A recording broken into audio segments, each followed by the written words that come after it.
for many years. Yes, sir. Mr. President, the Kurds helped the U.S. defeat ISIS, and by allowing this offensive, is it going to be more difficult in future times of need to develop alliances? No, it won't be.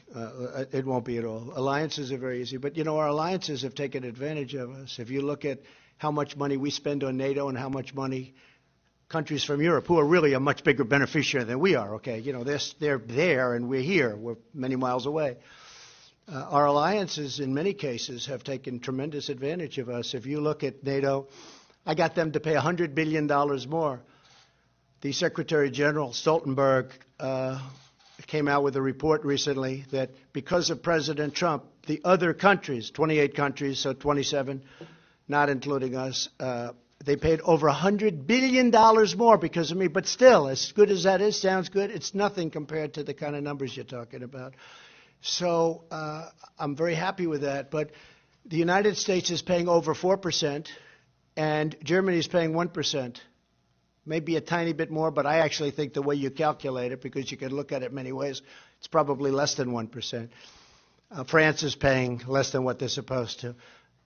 Out of the 28 countries, 20 of them are delinquent. You know what the delinquent means? That's an old real estate term. He's delinquent with his rent. They're delinquent with their payment. They owe us a tremendous amount of money, and they never pay us back. Because if Germany doesn't pay, they don't add that up. They just say, oh, that's okay. Then they don't pay again. Then if you go back that way, like the old-fashioned way, you don't pay and you owe it. But they don't pay, and they just go on to the next year. They owe us hundreds and hundreds of billions of dollars.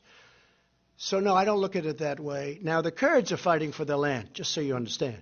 They're fighting for their land. And as somebody wrote in a very, very powerful article today, they didn't help us in the Second World War. They didn't help us with Normandy, as an example. They mentioned names of different battles.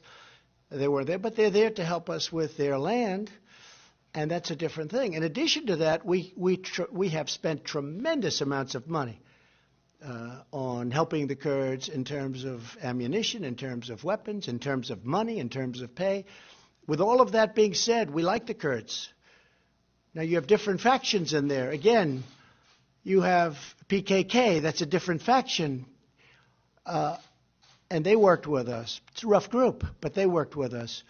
But we've spent a tremendous, and they're fighting for their land. So when you say they're fighting with us, yes, but they're fighting for their land. Now, if we go on the theory that some of the